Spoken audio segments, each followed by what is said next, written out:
utawala. We were here again with you. You directed us to hasten the process.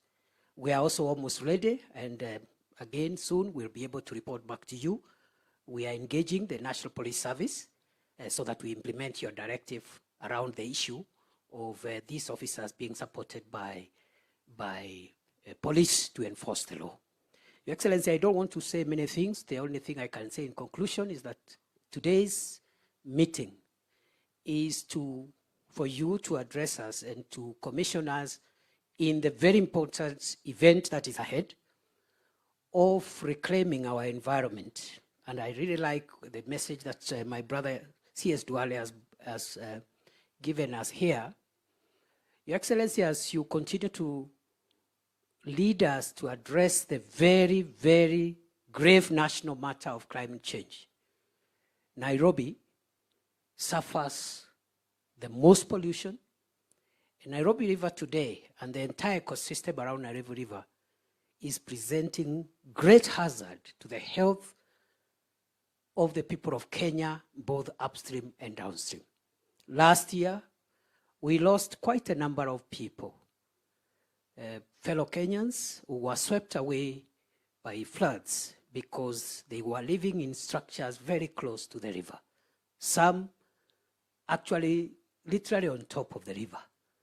And therefore, when the floods came earlier this year, they were swept in the dead of the night, families, sometimes whole families. You directed us to clear the corridor. Even if some of us could be taking credit, the people who did the work are the people who are seated here with us today. These are the people who helped us. And today we are very proud we have cleared that corridor. You were there last week and you saw for yourself. We have given very firm instructions to all the agencies, including the National Police Service. Nobody will be allowed to re-encroach to those dangerous spaces, because doing so will be detrimental to public safety and public security. And therefore, I want to conclude by saying that this project, as much as, and it is true, it's an environmental project, it's also a national security project. We are not taking it lightly. And for us, in this space, as security managers, we will firmly, effectively, and resolutely even ensure that corridor is protected from encroachment, as the other agencies come to regenerate the corridor, clean the corridor, so that our people can have a healthy environment. We urge that nobody should politicize or bring in other issues on the cleaning of Nairobi River. It is irreversible. It's a national security matter. We are not turning back. We are doing this not for politics. We are doing this for the sake of the country and for the sake of present and future generations. Having said that, Your Excellency, naomba nikomee hapo. Nataka nichukue nafasi hii kwa heshima kubwa nimuulize, of course nimetambua mwenzangu JB ndiye host. He may not be able to talk, but he has given us permission to proceed. So nataka niombe safari hii nimuite Naibu wa Rais Mheshimiwa Rigathi Gachagua akuje akualike. Asante sana. Karibu Deputy President.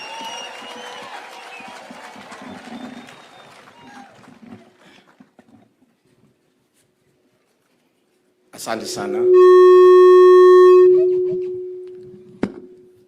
Mheshimiwa Rais wa Jamhuri ya Kenya, Daktari William Samoei Ruto, mawaziri wetu, makatibu, officers wetu wa ngao, kuanzia Regional Commissioner, kuteremka chini kwa County Commissioner, Deputy County Commissioners, Assistant County Commissioners, Chiefs and Assistant Chiefs, and for the first time in the history of the administration, village elders.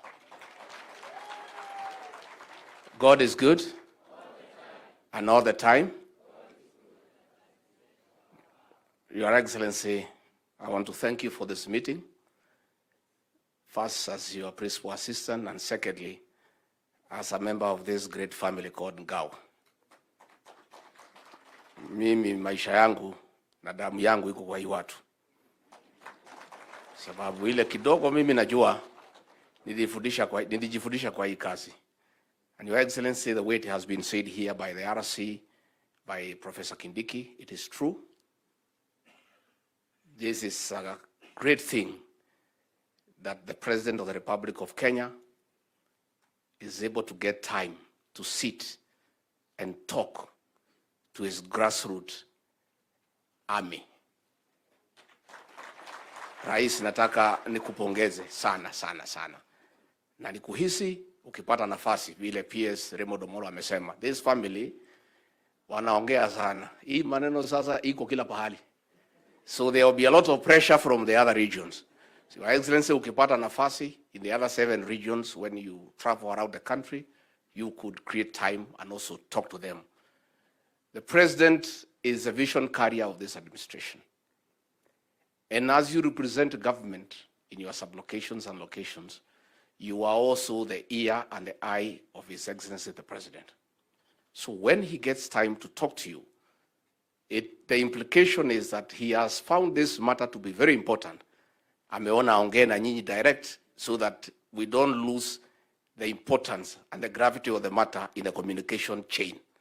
So Rais anakuja kuongea na nyinyi directly.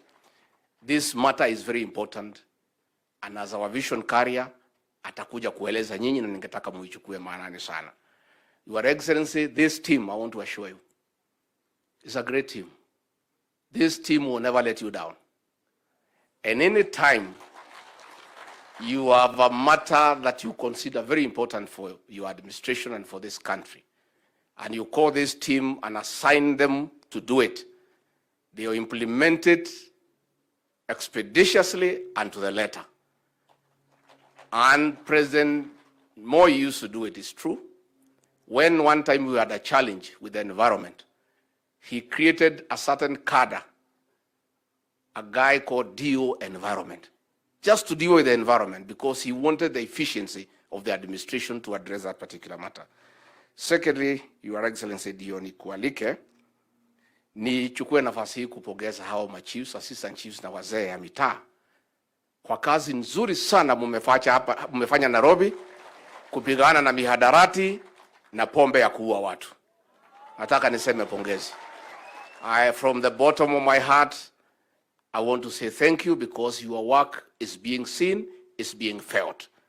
Lakini nataka muendelee kutia, musiregee, tukazane naye mpaka ikuwe sawa. Your Excellency, the way they have said it is true. With the enactment of the 2010 Constitution, the enforcement capacity that was available to these officers was withdrawn. And that is where the rain began to beat us in matters security. Your Excellency, these chiefs and assistant chiefs wameumizwa na wakora wakipambana na pombe.